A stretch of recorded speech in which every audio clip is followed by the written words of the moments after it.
सभी प्रिय विद्यार्थियों को नमस्कार। मैं विनोद गढ़वाल शासकीय उच्चतर माध्यमिक विद्यालय धर्मपुरी में उच्च माध्यमिक शिक्षक राजनीति विज्ञान के पद पर कार्यरत हूँ। आज एक बार फिर से मैं आप सभी का हार्दिक स्वागत करता हूँ आपके अपने YouTube channel study with Vinod Garhwal पर। भारतीय संविधान की सीरीज हमारी जारी थी। संविधान के 3 भाग हम पढ़ चुके हैं, किंतु कुछ विद्यार्थियों के कमेंट आए कि सर आप हमें NCERT पाठ्यक्रम को पढ़ाओ, हमारा वहाँ कोर्स चेंज हो गया है। तो सभी बच्चों के भविष्य को ध्यान में रखते हुए हम संविधान सीरीज को यहाँ पर रोकते हैं और एक नई सीरीज स्टार्ट करते हैं। NCERT की पुस्तक को हम पढ़ेंगे। निसंदेह मध्य प्रदेश में इस वर्ष कोर्स परिवर्तित हुआ है। लॉकडाउन चल रहा है, स्कूल बंद है, जिस कारण से बहुत से विद्यालयों में अभी तक पुस्तकें नहीं पहुंच पाई है। तो NCERT का जो पाठ्यक्रम अब लागू किया गया है, उसके अनुसार हमारे राजनीति विज्ञान की 2 पुस्तकें हैं, यानी कि राजनीति विज्ञान के 2 भाग हैं। पहला भाग समकालीन विश्व राजनीति और दूसरा भाग स्वतंत्र भारत में राजनीति। इस प्रकार की 2 पुस्तकें हैं। तो आज हम पहली पुस्तक को पढ़ेंगे। और NCERT का जो पाठ्यक्रम है वह देश के कई राज्यों में पढ़ाया जाता है। तो हमारे राज्य के साथ साथ अन्य राज्यों के विद्यार्थियों के लिए भी यह क्लास, यह वीडियो उपयोगी रहेगा, मुझे ऐसी उम्मीद है। तो हमारी जो पहली पुस्तक है, 2 पुस्तकें जैसे मैंने बताई आपको कि 2 पुस्तकें हैं, 2 भाग है राजनीति विज्ञान के। तो पहला भाग है समकालीन विश्व में राजनीति। हम इसको ही आज से पढ़ना प्रारंभ करेंगे। समकालीन विश्व राजनीति में पहला जो अध्याय है, अध्याय 1, इसका नाम है शीत युद्ध का दौर। शीत युद्ध का दौर, इसमें 8-9 छोटे छोटे से टॉपिक दिए हुए हैं। जैसे पहला परिचय, फिर क्यूबा मिसाइल संकट, इसके बाद शीत युद्ध क्या है, ध्रुवीयता का आरंभ, शीत युद्ध के दायरे, शीत युद्ध का घटनाक्रम, ध्रुवीयता को चुनौती, गुटनिरपेक्षता, नव अंतर्राष्ट्रीय आर्थिक व्यवस्था और भारत और शीत युद्ध। ऐसे अलग अलग छोटे छोटे से टॉपिक दिए गए हैं शीत युद्ध का दौर अध्याय में। तो हम शीत युद्ध का दौर और उसके तहत दिए गए सभी टॉपिक को एक एक करके कवर करेंगे और पूरे अध्याय को हम 3 से 4 वीडियो में समझेंगे। और मैं प्रयास करूंगा कि आपको आसान से आसान शब्दों में पढ़ा सकूं और इसमें से जो वस्तुनिष्ठ प्रश्न होंगे या जो प्रश्न बनेंगे वो सब मैं आपको बताऊंगा। आवश्यकता इस बात की है कि आप कॉपी पेन लेकर बैठें और जो चीज़ें इसमें नोट करने की रहेगी आप उनको नोट करें, ताकि जब भी आपके हाथ में किताब पहुंचे तो आप उसे एक नज़र में ही समझ जाओ। तो मुझे उम्मीद है कि आप कॉपी पेन लेकर बातों को नोट करेंगे। चलिए हम शुरू करते हैं हमारी आज की पहली क्लास। अध्याय 1, शीत युद्ध का दौर।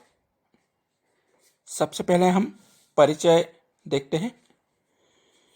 देखिए, आपको यह याद होगा कि अब तक विश्व में 2 विश्व युद्ध हुए हैं।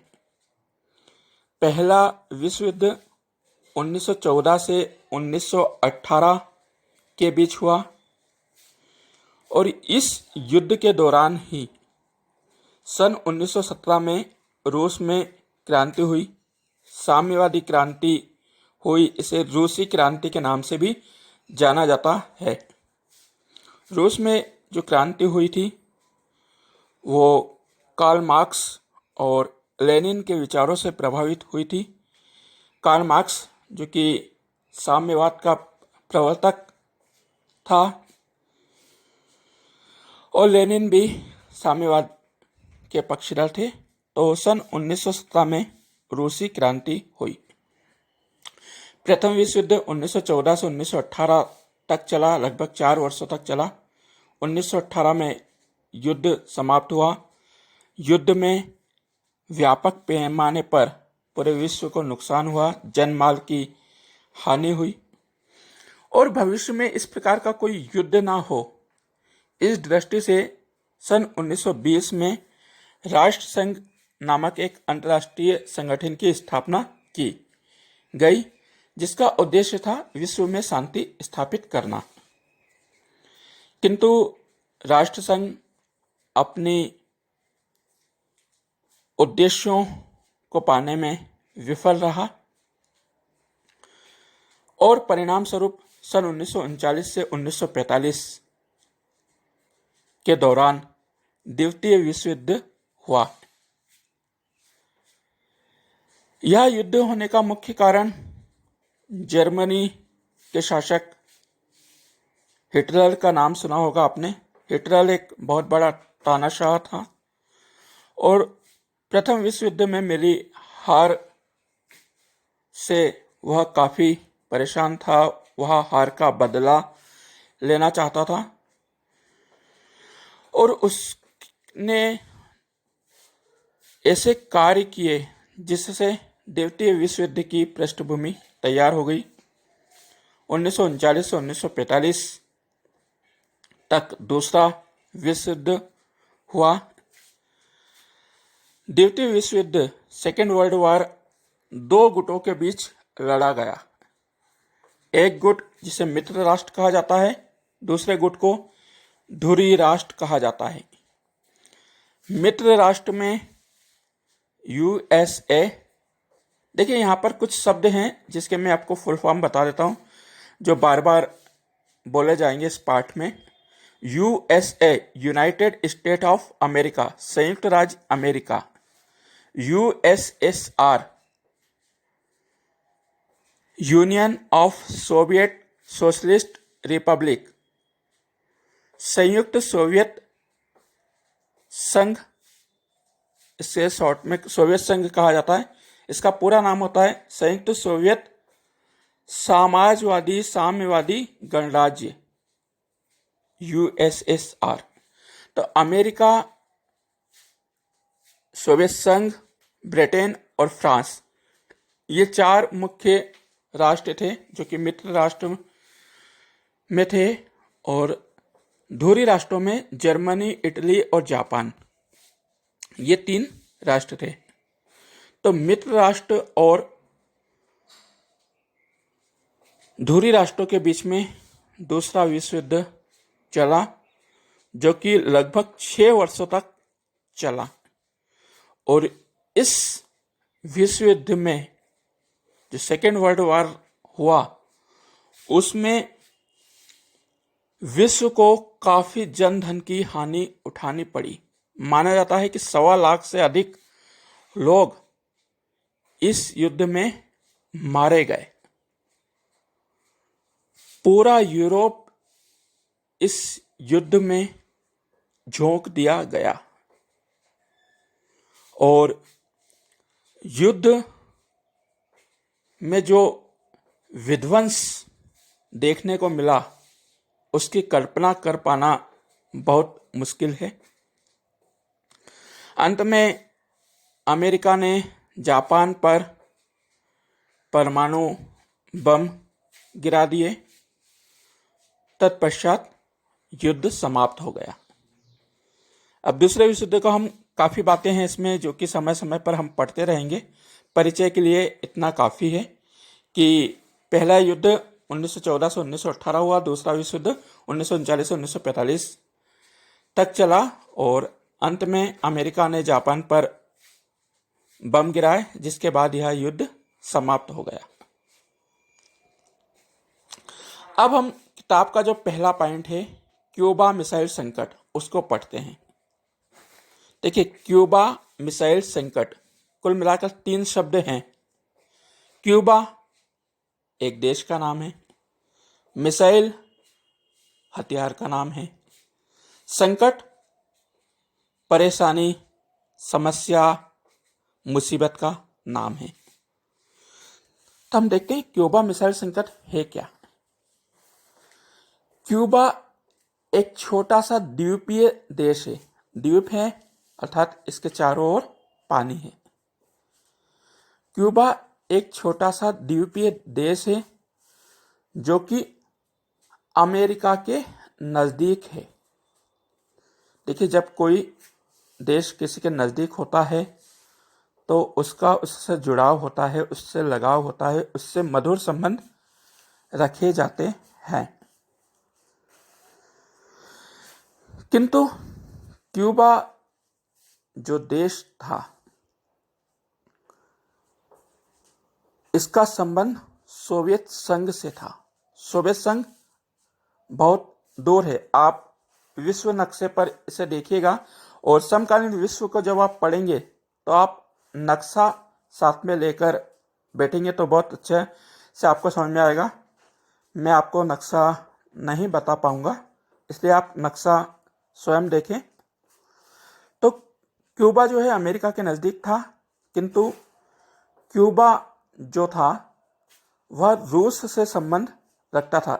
आज हम रूस कहते हैं, इसको 1991 के पहले सोवियत संघ के नाम से जाना जाता था। सोवियत संघ का 1991 में विघटन हो गया। जो यूएसएसआर है उसमें रूस के साथ 14 और देश शामिल है।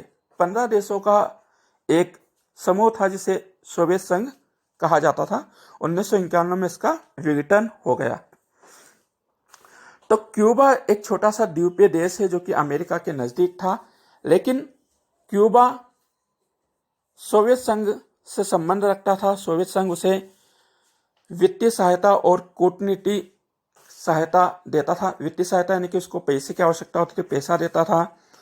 राजनीतिक सलाह चाहने पर उसको राजनीतिक सलाह देता था। और क्यूबा जो है वह साम्यवादी विचारधारा को मानता था। अमेरिका एक पूंजीवादी देश था जो कि पूंजीवाद को मानता था। तो रूस जो सोवियत संघ था उसको इस बात का भय बना रहता था, उसको इस बात की आशंका थी कि कहीं अमेरिका क्यूबा पर हमला करके उसे अपने कब्जे में ना ले ले। ये चिंता सोवियत संघ को हुआ करती थी। सन 1961 के आसपास की बात है। हालांकि क्यूबा मिसाइल संकट जो है वो शीत युद्ध के दूसरे चरण में आता है और इसको वहां पर ही किताब में दिया जाना था, मगर हमारी जो किताब है उसमें क्यूबा मिसाइल संकट को पहले दिया है, इसलिए हम इसको पहले ही पढ़ रहे हैं। तो सोवियत संघ को चिंता थी कि क्यूबा पर कहीं अमेरिका हमला ना कर दे और उसे अपने कब्जे में ना ले ले। ऐसे में जो सोवियत संघ के नेता थे निकिता क्रुश्चेव, नाम थोड़ा सा अजीब है लेकिन आपको याद करना होगा। निकिता क्रुश्चेव सोवियत संघ के नेता थे और उन्होंने इस चिंता को दूर करने के लिए अपनी मिसाइलें क्यूबा में तैनात कर दी। क्या करा? अपनी मिसाइलें क्यूबा में तैनात कर दी और इससे क्यूबा की रक्षा तो हो ही जाएगी, साथ ही साथ अमेरिका पर निशाना लगाना बहुत आसान रहेगा। क्यूबा से जब कोई मिसाइलें छोड़ी जाएगी तो अमेरिका को 2-3 गुना अधिक नुकसान होगा। सोवियत संघ और अमेरिका बहुत दूर दूर हैं। सोवियत संघ अगर वहां से अमेरिका पे मिसाइल छोड़ता है तो उतना ज़्यादा नुकसान नहीं होगा जितना कि नज़दीक से छोड़ने पर होगा। क्यूबा अमेरिका से एकदम नज़दीक है, निकट में है, पास में है, तो क्यूबा में मिसाइलें तैनात कर दी। आश्चर्य की बात यह है कि अमेरिका को इसकी भनक नहीं लगी कि क्यूबा में मिसाइलें तैनात कर दी गई हैं। अमेरिका को इसकी भनक, इसकी जानकारी लगभग 3 सप्ताह बाद मिली। 21 दिन बाद इसकी जानकारी मिली कि हमारे पास में क्यूबा में ही रूस ने, सोवियत संघ ने मिसाइलें तैनात कर दी है। अमेरिका ने यहाँ पर बहुत गंभीरतापूर्वक चालाकी से काम किया। उसने इस संकट से घबराया नहीं, चिंता नहीं की, बल्कि बहुत गंभीरतापूर्वक इसका समाधान ढूंढने की कोशिश की। अमेरिका को यह विश्वास था कि रूस हमला करेगा नहीं। और उस समय अमेरिका के राष्ट्रपति थे जॉन एफ कैनेडी, नाम आप याद रखिएगा।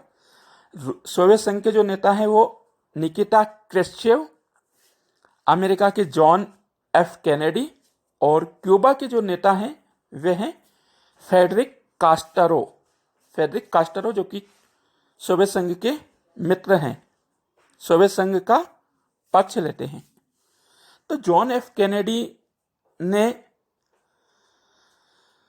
अपने जंगी बेड़ों को उतार दिया। जंगी बेड़े समझते हैं आप? जंगी बेड़े समुद्री जहाज जिन पर मिसाइलें हैं, हथियार तैनात होते हैं। और इन जंगी बेड़ों को तैनात करते हुए निर्देशित किया कि अब सोवियत संघ का कोई भी बेड़ा क्यूबा की ओर नहीं आना चाहिए, उनको बीच में ही रोक दो। जब अमेरिका के जंगी बेड़े और क्यूबा की ओर आ रहे सोवियत संघ के बेड़े आमने सामने हुए तो पूरे विश्व को लगा कि अब तीसरा विश्व युद्ध होकर रहेगा, क्योंकि यह पहली बार हुआ था जब दोनों देशों के जो जंगी बेड़े थे वो आमने सामने थे। क्यूबा मिसाइल संकट सन 1962 में हुआ था। मैं 1962 की बात कर रहा हूं। अब तक क्या होता था कि दोनों देश एक दूसरे के विरुद्ध प्रचार करते थे, भय करते थे, यानी कि एक दूसरे का गला पकड़ना चाहते थे मगर पकड़ नहीं पा रहे थे। किंतु यह पहला मौका था जब दोनों जंगी बेड़े आमने सामने थे, दोनों एक दूसरे के विरुद्ध खड़े थे। किंतु ऐसे में दोनों ही देशों ने समझदारियां दिखाई।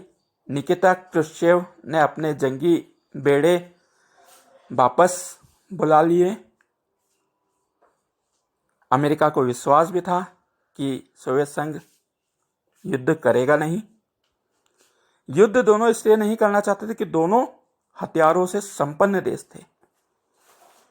यदि एक भी मिसाइल छोड़ता तो दूसरा देश उसके विरुद्ध में अपनी सभी मिसाइलें छोड़ देता, अपना जो युद्धपोत भंडार है उसे खोल देता, और यदि युद्ध होता तो पूरा विश्व तहस नहस हो जाता, पूरा विश्व नष्ट हो जाता।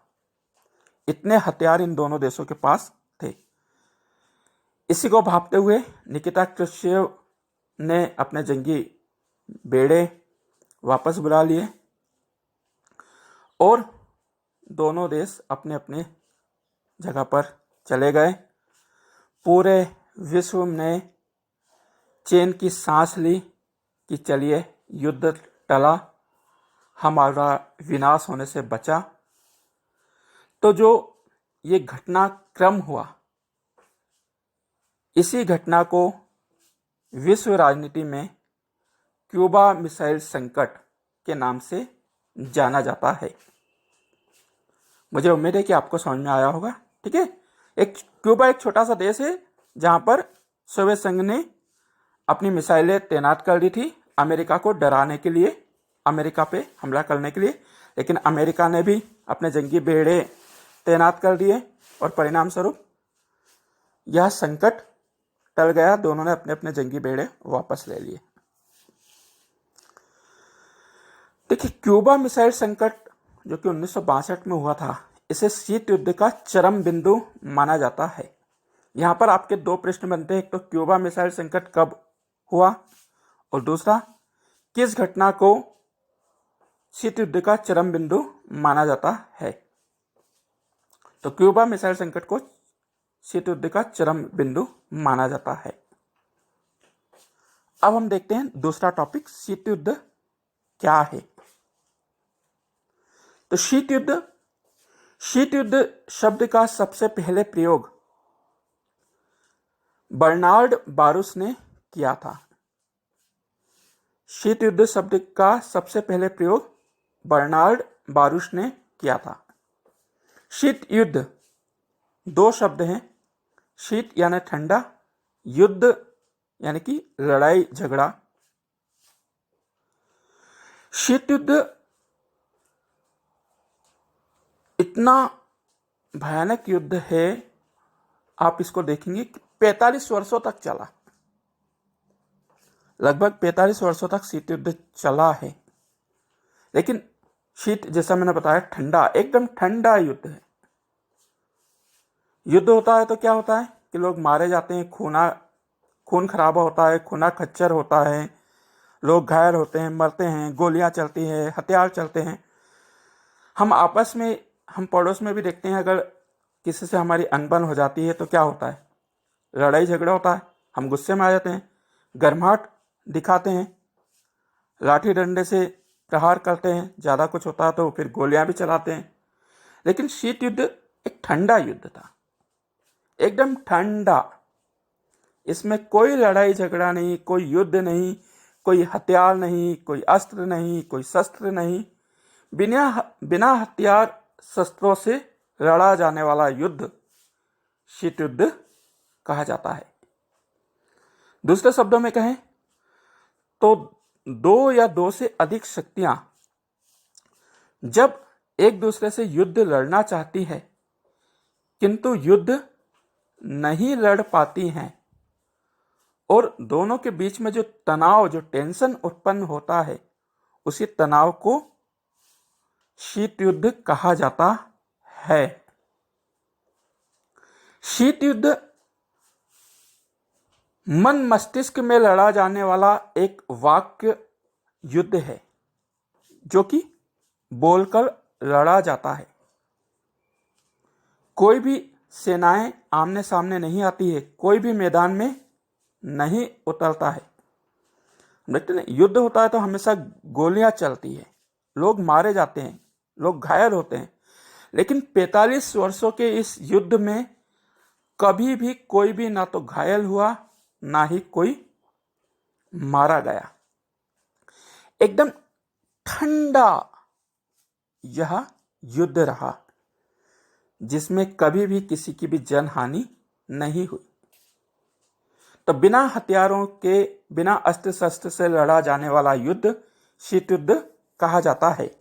दो महाशक्तियों के बीच जब युद्ध लड़ा जाए लेकिन युद्ध हो नहीं, ऐसी स्थिति को तनाव जो उत्पन्न होता है, उस तनाव को ही शीत युद्ध कहा जाता है।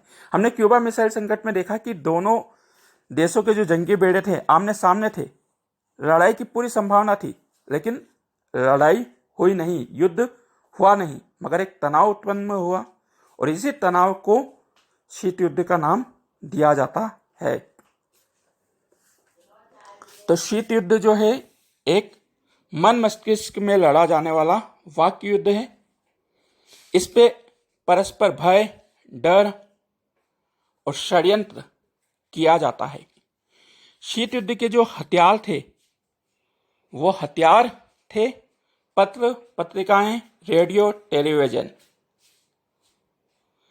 दो शक्तियां कौन कौन सी? एक तो यूएसए, संयुक्त राज्य अमेरिका, और यूएसएसआर। ये दोनों ही अपने अपने को सर्वश्रेष्ठ बताने के लिए दुष्प्रचार करती थी। तो मुझे उम्मीद है कि शीत युद्ध भी आपको समझ में आ गया होगा। अब कुछ हम शीत युद्ध की उत्पत्ति के कारण देखते हैं।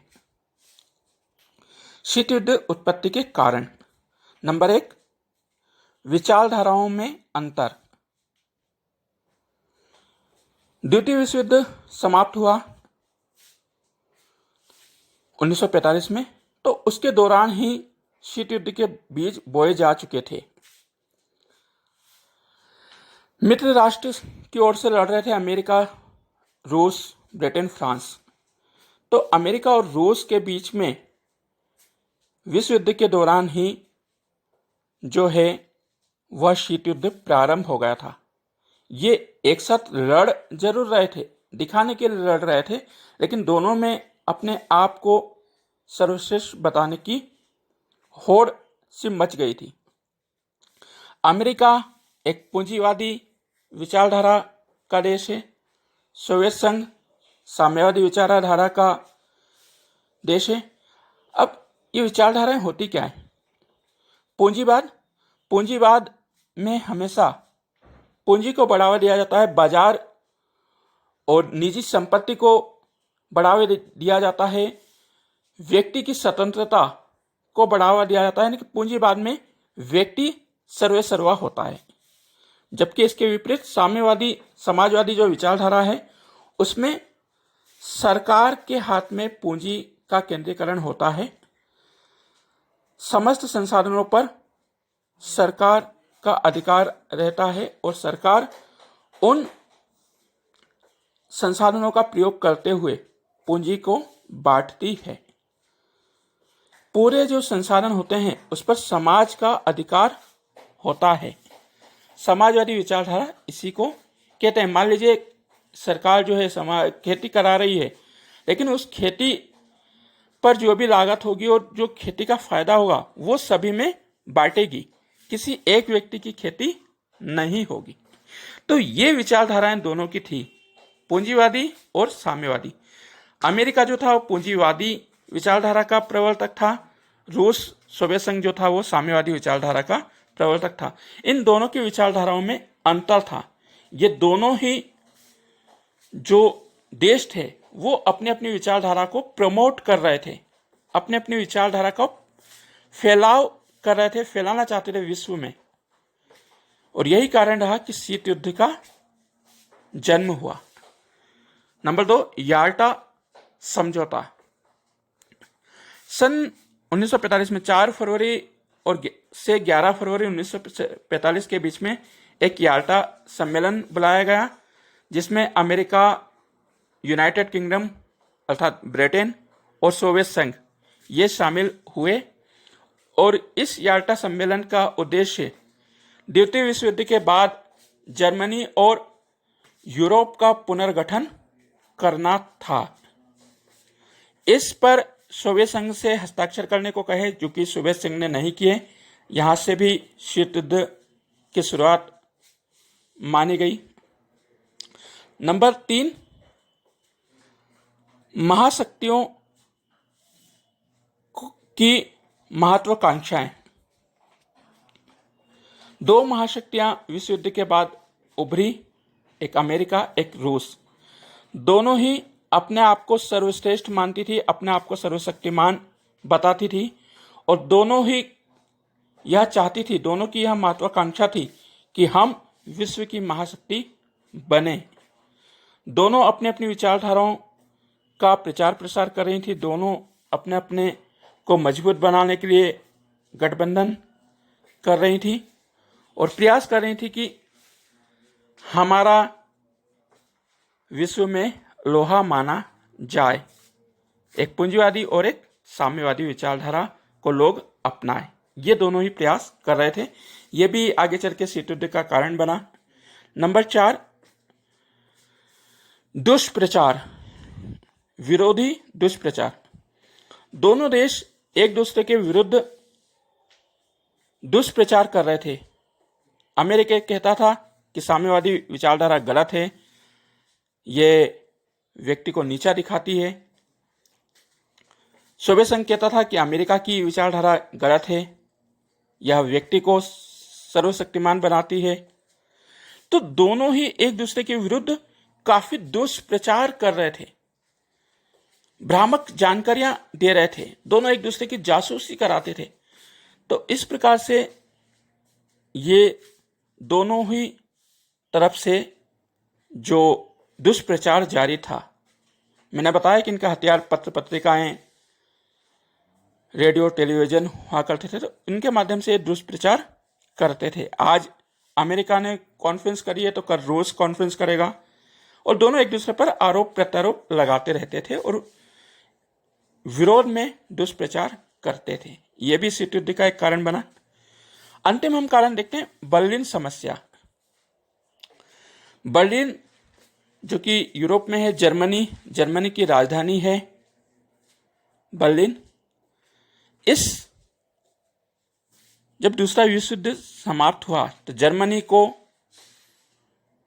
युद्ध का जिम्मेदार माना गया और जर्मनी को 4 भागों में बांटा गया, क्योंकि 4 देश जीते थे, चारों के बीच में बंटना था।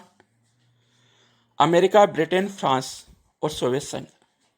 तो सोवियत संघ को जो है पूर्वी जर्मनी दे दिया गया और पश्चिमी जर्मनी जो है वो ब्रिटेन, फ्रांस और अमेरिका ने आपस में बांट लिया। जर्मनी के बंटवारे हुए वहां तक तो ठीक है, लेकिन बर्लिन को भी बांटा गया। बर्लिन में भी जो आप नक्शा देखोगे तो पता चलेगा कि पूर्वी जो जर्मनी था, जो बर्लिन था, बर्लिन का जो पूर्वी हिस्सा था वह सोवियत संघ को दिया गया और बाकी के शेष हिस्से अमेरिका, ब्रिटेन, फ्रांस और अमेरिका ने रखे। तो इस बर्लिन समस्या से भी शीत युद्ध को काफी बढ़ावा मिला, शीत युद्ध पनपा। अंत में हम देखते हैं आज के इस वीडियो में जापान के 2 शहरों हिरोशिमा और नागासाकी को। जापान के जो 2 शहर थे हिरोशिमा और नागासाकी, इन पर 6 अगस्त 1945 और 9 अगस्त 1945 को परमाणु बम गिराए गए। युद्ध समाप्त नहीं हो रहा था, लेकिन काफ़ी जो देश थे वो तो हार चुके थे। जापान अभी भी संघर्ष कर रहा था। तो अमेरिका ने 6 अगस्त और 9 अगस्त 1945 को हिरोशिमा और नागासाकी पर लिटिल बॉय और फैटमैन नामक बम गिराए। लिटिल बॉय और फैटमैन जो है वो कोडेक नेम है, एक कोड नाम दिया गया है परमाणु बमों को। तो पहला बम 6 अगस्त 1945 को हिरोशिमा पर गिराया गया और दूसरा बम 9 अगस्त 1945 को नागासाकी पर गिराया गया, जिससे जापान में काफ़ी नुकसान हुआ। जापान के हजारों लाखों लोग मारे गए और इस बम की जो विध्वंसकता थी उसके परिणाम आज तक देखने को मिलते हैं। अमेरिका द्वारा गिराए गए इन बमों की काफ़ी आलोचना हुई। यह कहा गया विश्व समुदाय द्वारा कि जब युद्ध समाप्त हो रहा था तो फिर परमाणु बमों को गिराने की क्या आवश्यकता थी। किंतु अमेरिका ने तर्क दिया कि नहीं, जापान आत्मसमर्पण नहीं कर रहा था और युद्ध लंबा चल रहा था, इससे हमने बम गिराए हैं। हम नहीं चाहते थे कि हमारी सेनाएं लड़ने के लिए वापस जापान जाएं, हमारे लाखों लोग मारे जाएं। इससे अच्छा एक बम से ही जो है वो युद्ध को समाप्त किया जा सकता है। अमेरिका देखो एक बम गिरा चुका था, 3 दिन बाद उसने दूसरा बम गिराया। तो अमेरिका तर्क दे रहा था कि हम युद्ध को समाप्त करना चाहते थे, मगर अमेरिका का एक उद्देश्य था सोवियत संघ को दिखाना कि मैं महाशक्ति हूं, मैं सर्वशक्तिमान हूं, मैं बड़ा हूं। ये उद्देश्य था जिसके चलते उसने लिटिल बॉय और फैटमैन नामक 2 बम जापान पर गिराए। परिणाम स्वरूप 2 सितंबर 1945 को जापान में आत्मसमर्पण कर दिया और युद्ध समाप्त हो गया। रूस सोवियत संघ भी ऐसा कर सकता था, मगर सोवियत संघ ने ऐसा किया नहीं। तो मेरे को लगता है कि आपको समझ में आया होगा। जो विद्यार्थी आज मुझसे पहली बार जुड़े हैं, यदि उनको वीडियो अच्छा लगा हो तो लाइक करें, कमेंट करें और कमेंट करके मुझे बताएं कि आपको यह वीडियो कैसा लगा है, आपको समझ में आ रहा है या नहीं आ रहा है, क्या सुधार करना है। तो जैसा भी आपका फीडबैक आएगा मैं इसमें आवश्यक सुधार करूँगा। यदि आप मुझसे आज पहली बार जुड़े हैं तो प्लीज़ चैनल को सब्सक्राइब करें, वीडियो को लाइक और अधिक से अधिक शेयर करें, ताकि जिन विद्यार्थियों को किताबें नहीं मिली है उनकी पढ़ाई रुके नहीं। और मैं विश्वास दिलाता हूँ कि अब पढ़ाई रुकेगी नहीं। हम निरंतर एनसीईआरटी की पॉलिटिकल साइंस की सीरीज चलाएंगे और आपको सभी टॉपिक में एक एक करके कवर कराऊंगा। अब आप आज के प्रश्न नोट करें, जिनका उत्तर आप मुझे कमेंट बॉक्स में कर सकते हैं। प्रश्न क्रमांक 1, प्रथम विश्व युद्ध कब हुआ? प्रश्न क्रमांक 2, द्वितीय विश्व युद्ध कब से कब तक चला? प्रश्न 3, क्यूबा मिसाइल संकट कब हुआ? क्यूबा मिसाइल संकट कब हुआ? प्रश्न क्रमांक 4, किस घटना को शीत युद्ध का चरम बिंदु माना जाता है? किस घटना को शीत युद्ध का चरम बिंदु माना जाता है? लिटिल बॉय और फैटमैन किनके कोडिक नाम थे? लिटिल बॉय और फैटमैन किनके कोडिक नाम थे? प्रश्न अगला, जापान के किन 2 शहरों पर अमेरिका ने 1945 में बम गिराए थे? जापान के किन 2 शहरों पर अमेरिका ने 1945 में बम गिराए थे? मुझे उम्मीद है कि आप कमेंट बॉक्स में कमेंट करेंगे। वीडियो कैसा लगा इसकी राय अवश्य आप देंगे। आप सभी को नमस्कार, जय हिंद, जय Bharat. Idea. Pause button. Pause button.